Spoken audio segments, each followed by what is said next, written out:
You think you know Menace to Society? But the real story behind the 1993 classic is far wilder than anything that made it to screen. From Tupac's violent attack on the directors to R. Kelly's stolen hit song and the Guinness World Record the Hughes brothers accidentally broke, the making of the film was more chaotic than the streets of Watts it portrayed. With real gang members hired as security, banned scenes too graphic to show, and casting fights that turned violent, even the studio didn't know if they were creating a cult masterpiece or a complete disaster. So what really happened behind the scenes? Let's uncover the 15 weird secrets hidden for decades behind Menace to Society. In 1992, twin brothers Alan and Albert Hughes, just 20 years old, set out to make a film that would change the way Hollywood portrayed life in the inner city. On July 27, 1992, Menace to Society was officially announced by New Line Cinema. And what began as a daring project by two young filmmakers soon became one of the most powerful, unfiltered depictions of urban America ever made. Casting initially looked promising. Rising rappers Tupac Shakur and Spice One were set to play major roles.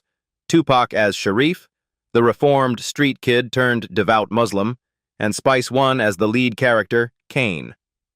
MC Ren was also considered for the role of AWACS, but after joining the Nation of Islam, he stepped away, making room for rapper MC8, whose natural street presence fit the role perfectly. The Hughes brothers, who had previously directed Tupac's Brenda's Got a Baby music video, seemed like the perfect match for him. But once filming began in Watts, Los Angeles, tension exploded. The shoot was unlike any Hollywood production, raw, unpredictable, and dangerously real. The crew hired local residents from the Jordan Downs projects as extras and even brought in Grape Street Watts Crips as on-set security, blurring the line between fiction and reality. Behind the scenes, however, conflicts grew. Tupac became increasingly frustrated with how his character was written. He felt the script failed to explain Sharif's transformation and demanded more depth. As MC8 later recalled, "Every time we rehearsed, he had an opinion. He wanted to know why his character changed. We all know Pac, very vocal, very outspoken. The creative disagreements turned into open frustration. Eventually, both Tupac and Spice One were fired early into production, a decision that would have explosive consequences. 6 months later, Tupac attacked director Alan Hughes, an assault that led to his conviction for battery. Despite the chaos, Alan Hughes later admitted Tupac's immense talent. If Pac had stayed in the movie, he would have outshined everyone. But the show had to go on. Tyron Turner was cast as Kane, and Lawrence Tate stepped in as O-Dog. The mix of experienced actors and street-smart newcomers gave the film its unforgettable grit. When Menace to Society hit theaters in 1993, it delivered something audiences had never seen: a brutally honest look at violence, loss, and survival in South Central Los Angeles. It didn't glamorize the streets or preach a message. It simply showed life as it was, raw, painful, and real. The soundtrack, released by Jive Records on May 26, 1993, became just as iconic. Packed with hard-hitting hip-hop tracks, it topped the R&B/hip-hop charts and reached number 11 on the Billboard 200, amplifying the film's voice beyond the screen. Over the years, the film lived on through re-releases and restorations, from the Criterion Collection's 1994 Laserdisc to the 4K Ultra HD edition in 2021, keeping its message alive for new generations. When Menace to Society hit theaters in 1993, critics were quick to take notice. The film earned mostly positive reviews, praised for its brutal honesty and visual power. On Rotten Tomatoes, it holds an 84% approval rating, with the consensus calling it a gangland epic that breathes with authenticity while steeped in style. Film critic Emmanuel Levy gave it an A rating, calling it the most stunning feature debut in the new African-American cinema. even suggesting it stood out more than Boys in the Hood, which had defined the genre just 2 years earlier. Roger Ebert shared that sentiment, naming it one of his top 10 films of 1993. "It's a powerful and important film," Ebert wrote, admiring how the Hughes brothers resisted the temptation to force a hopeful ending or turn Kane into a conventional hero. Fellow critic Gene Siskel agreed, also ranking it among his year-end top 10. Not all critics were entirely convinced. Jeff Andrew from Time Out argued the film leaned too heavily on familiar tropes, while Stephen Holden of the New York Times felt the atmosphere sometimes overshadowed deeper character development. Still, even critics who had reservations admitted that its raw tone and striking cinematography were impossible to ignore. Awards season brought validation and surprises. At the 1994 MTV Movie Awards, Menace to Society won Best Movie, beating out blockbusters like Jurassic Park, Philadelphia, and Schindler's List. It was proof of how deeply the film resonated with young audiences, especially those who saw their own experiences reflected on screen. The film also earned multiple nominations at the Independent Spirit Awards, including Best First Feature for Alan and Albert Hughes and producer Darren Scott. While it lost that category to El Mariachi, it won Best Cinematography for Lisa Rinzler, whose gritty, neon-soaked visuals became the film's signature. Tyron Turner, who played Kane, was also nominated for Best Male Lead, earning recognition for his haunting portrayal of a young man torn between survival and self-destruction. At the NAACP Image Awards, the movie was nominated for Outstanding Motion Picture, and at the Cannes Film Festival, it premiered in the Director's Fortnight, earning nominations for both the Camera d'Or and the SACD Prize. A remarkable achievement for a film made by 21-year-old first-time directors. Despite its modest $3.5 million budget, Menace to Society grossed $29.5 million worldwide, with $27.9 million coming from the U.S. alone, a massive success for an independent film. Over time, its influence only grew. Musicians and filmmakers alike hailed it as a defining piece of 1990s culture. In 2013, Kanye West even named it one of his all-time favorite films. Its legacy has endured through re-releases, including the Criterion Collection's 4K Ultra HD edition in 2021, which introduced a new generation to its unflinching story. Looking back, Menace to Society wasn't just entertainment. It was a mirror. The Hughes brothers made the film, in their own words, to help white audiences understand what life was really like in places like Watts, Los Angeles. But for black audiences, it hit closer to home. It was their reality, finally shown without filters or apology. Through the story of Kane, a young man torn between escape and destruction, and his reckless best friend O-Dog, the film forced America to look directly at the violence, poverty, and pain that so many tried to ignore. And 3 decades later, it remains one of the most honest and unforgettable portrayals of life in the streets ever put on film. But behind the camera, there were countless untold stories, moments of chaos, danger, and brilliance that unfolded as the Hughes brothers fought to bring the harsh reality of South Central Los Angeles to the silver screen. Tupac's 30-man gang assault. One of Hollywood's most infamous real-life incidents erupted when Tupac Shakur led a violent attack on director Alan Hughes, bringing nearly 30 men with him and turning a routine music video shoot into chaos.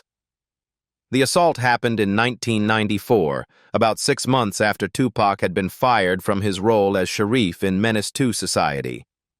Tension between Tupac and the Hughes brothers had been brewing since production, and this time, it finally exploded. The ambush took place during the filming of the Spice One music video, Trigga Gots No Heart, which was part of the movie's soundtrack. Tupac arrived on set with a large entourage, many with known gang affiliations, and reportedly ordered them to attack Alan Hughes. Witnesses later recalled that the director was completely outnumbered. Alan was on the ground, fighting like 30 people, one person said. The story might have ended there, but Tupac made it even more unbelievable. In a televised interview on Yo MTV Raps, he openly bragged about the assault. "They fired me, but did it in a punk way," he said. "So I caught them on the streets and whooped their ass. I was a menace to the Hughes brothers. And it ain't over." That shocking confession became the centerpiece of the prosecution's case. The clip was played in court, sealing Tupac's fate. He was convicted of assault and battery, sentenced to 15 days in jail, 15 days of community service, and 30 months of probation, forever marking the incident as one of Hollywood's most notorious behind-the-scenes brawls. MC Ren's religious exit. Not every casting loss on Menace to Society came from conflict. Some came from conviction. MC Ren, best known as a member of NWA, was originally cast as a Wax, the older gang mentor who guides the film's younger characters through a life of crime. But just as production was set to begin, Ren made a life-changing decision. He joined the Nation of Islam. The group's strict teachings on morality and nonviolence clashed sharply with the brutal, criminal world his character inhabited. Faced with that contradiction, Ren chose faith over fame and walked away from the project entirely, giving up what could have been a major break in Hollywood. The Hughes brothers were forced to find a replacement almost immediately, eventually casting MC8, whose raw, understated performance became one of the film's most memorable. After leaving the project, Ren's transformation also reshaped his music. He scrapped his original album, Life Sentence, and released Shock of the Hour in 1993, an introspective record that reflected his new beliefs and focus on social and spiritual themes. R. Kelly's stolen blockbuster song. One of the boldest acts of music industry betrayal took place behind the scenes of Menace to Society, when Jive Records executive Barry Weiss allegedly stole R. Kelly's hit song right out from under the film's soundtrack. The Hughes brothers had personally arranged for R. Kelly to create an original track for the movie. Director Alan Hughes even flew to Chicago, handed Kelly a VHS copy of the film, and asked him to write something inspired by its story and emotional tone. Kelly returned the very next day with a brand new song, and it was everything the directors had hoped for. Thrilled, Hughes immediately called Barry Weiss to share the news. But a week later, Weiss called back with what he described as good news and bad news. "The good news," Weiss said, "is that this is going to be R. Kelly's first #1 record. The bad news, it's not going on your soundtrack." That song was Bump and Grind. The track went on to become R. Kelly's first chart-topping single, one of the defining R&B hits of the 1990s, but it had originally been written for Menace to Society.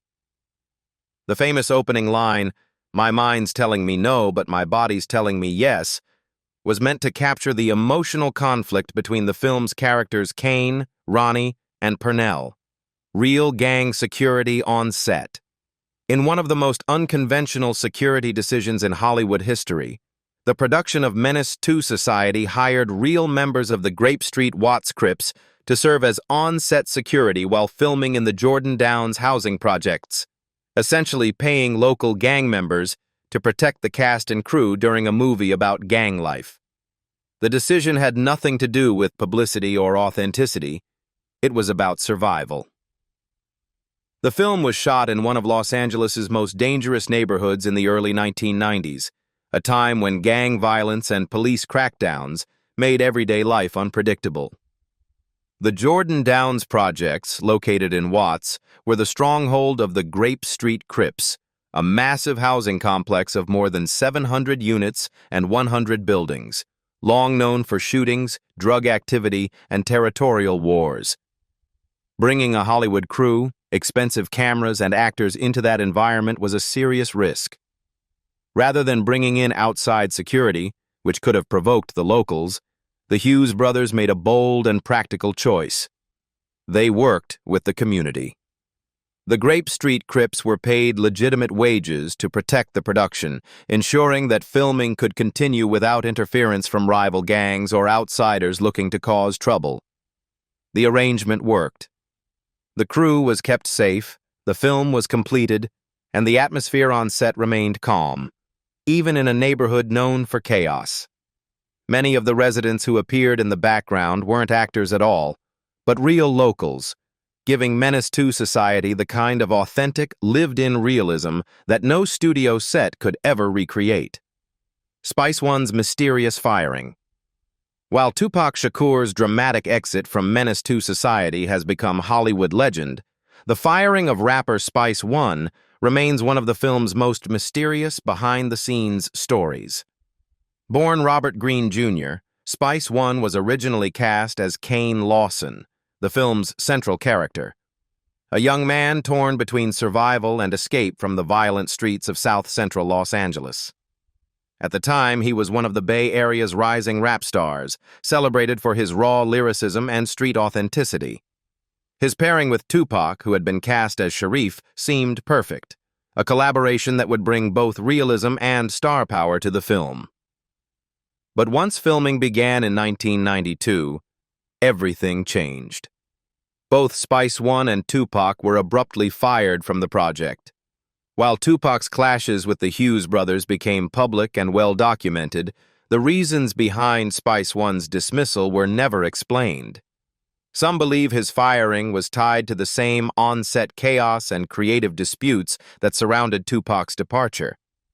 Others think it may have been a matter of timing, budget, or behind-the-scenes politics. To this day, no one involved in the production has ever given a clear answer. Whatever the cause, that single decision reshaped the film's legacy. Spice One was replaced by Tyron Turner, a little-known actor whose intense and emotional performance as Kane became one of the defining portrayals of the 1990s urban cinema. Even decades later, fans can't help but wonder, what would Menace to Society have been like if Spice One had stayed? A version where two of hip-hop's most powerful voices brought the story of South Central to life together on screen. Prison riot scene, too intense. One of the most ambitious and brutal scenes ever filmed for Menace to Society never made it to theaters, or even to the DVD bonus features. The scene, a prison riot sequence meant to show Kane's violent experiences behind bars, was so graphic and chaotic that it would have earned the movie an NC-17 rating, forcing the Hughes brothers to cut it completely. It was designed to reveal how the cycle of violence didn't end in the streets, but continued inside prison walls, adding another layer to Kane's tragic story. But there was one big problem. The young directors simply didn't have the technical experience to pull it off. Albert Hughes later admitted that the footage was horrifically bad.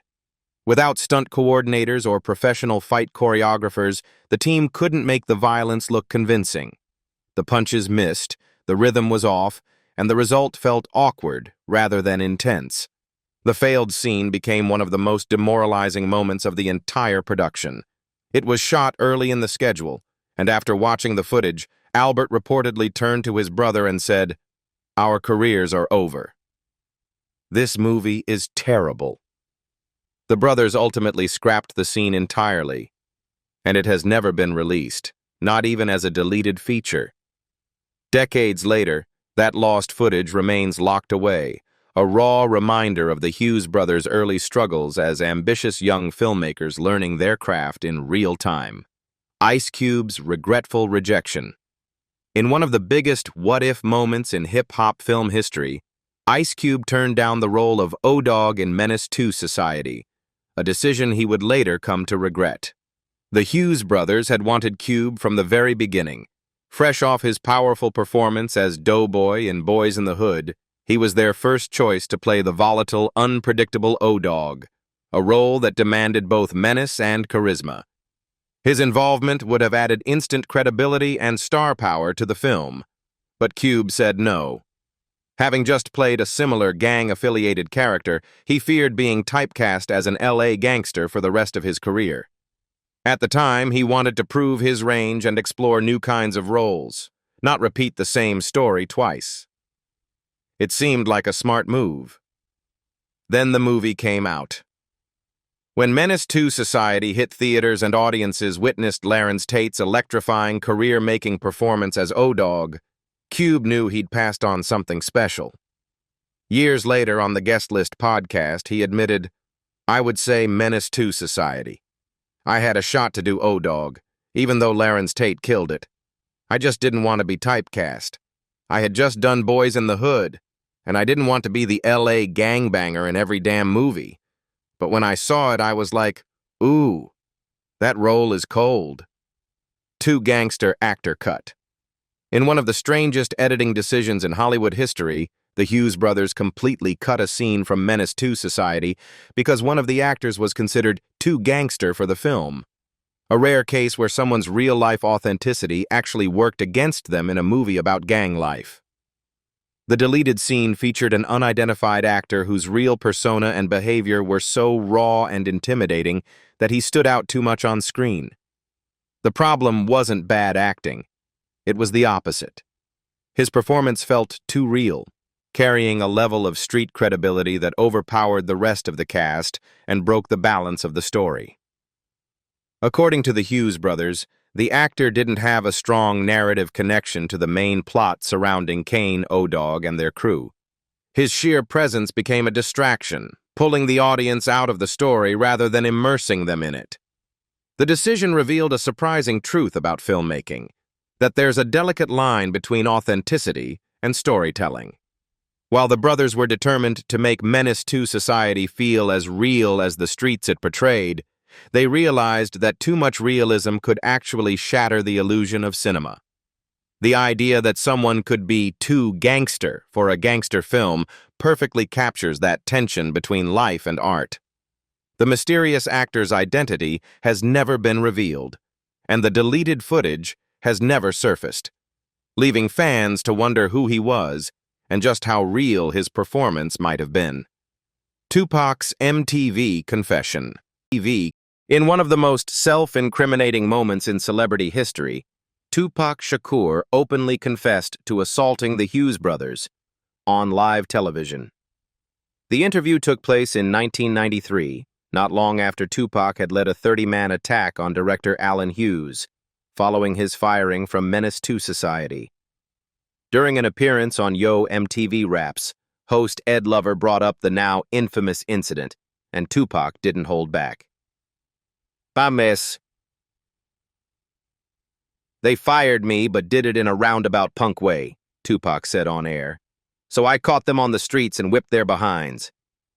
I was a menace to the Hughes brothers, and it ain't over." Ed Lover, realizing that Tupac was basically confessing to a crime on national television, even tried to cover his mouth mid-interview to stop him from saying more, but it was too late. The confession was broadcast to millions and immediately became key evidence in court.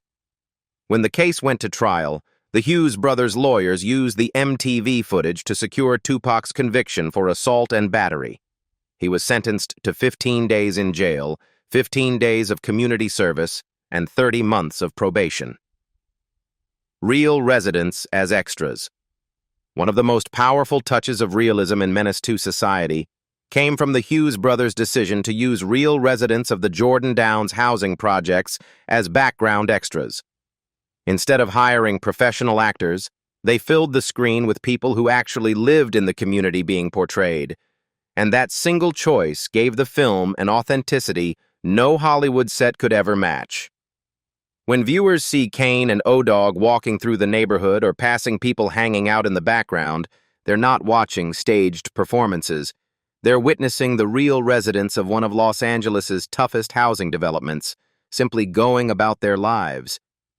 The Jordan Downs complex, with more than 700 units spread across 103 buildings, was infamous for its struggles with gang violence, poverty, and constant police tension. It was the exact environment the movie sought to capture, and the brothers knew that no outsiders could replicate it convincingly. By working directly with the community, they not only added realism to the film, but also built trust and cooperation, something essential for filming safely in such a volatile area. The locals' natural energy, body language, and clothing brought a lived-in texture to every frame. In the end, This collaboration made Menace 2 Society feel less like fiction and more like a living, breathing snapshot of South Central Los Angeles in the early 1990s.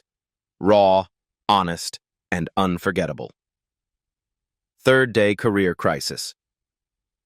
Just 3 days into filming Menace 2 Society, Alan and Albert Hughes were certain they had destroyed their careers before they'd even begun. In a moment of panic, Alan turned to his brother and said, "Our careers are over." This movie is bad. It's terrible. The 21-year-old twins had just watched the first few scenes they'd shot, and what they saw terrified them. The footage looked rough. The camera work felt clumsy, the acting seemed stiff, and the ambitious prison riot scene they'd attempted was a disaster. Without professional stunt coordinators or fight choreographers, their effort to make the violence look real ended up awkward and unconvincing. For two young filmmakers who had spent years dreaming of their Hollywood breakthrough, the realization was crushing. Doubt crept in fast about their vision, their skills, and whether they even belonged in the director's chair. But instead of giving up, the Hughes brothers made a decision that would define their careers. They kept going. They learned on the fly, adjusted their style, and grew more confident with every scene. By the time filming wrapped and they sat in the editing room, the brothers finally saw what they had built. Not a disaster, but a raw, electrifying portrait of urban America. What began as a moment of self-doubt became the foundation for a defining film of the 1990s, one that would cement the Hughes brothers' legacy as fearless storytellers who turned fear into brilliance. Menace 2 Society wasn't just a movie. It was a raw mirror held up to America, exposing the truth about a generation trapped in violence, poverty, and survival. From Tupac's infamous feud to stolen songs, real gang security, and near-disastrous filming days, the making of this film was just as intense as the story it told. Which behind-the-scenes secret surprised you the most? Let us know in the comments below. And don't forget to like, subscribe, and turn on notifications for more untold stories from the movies that shaped a generation.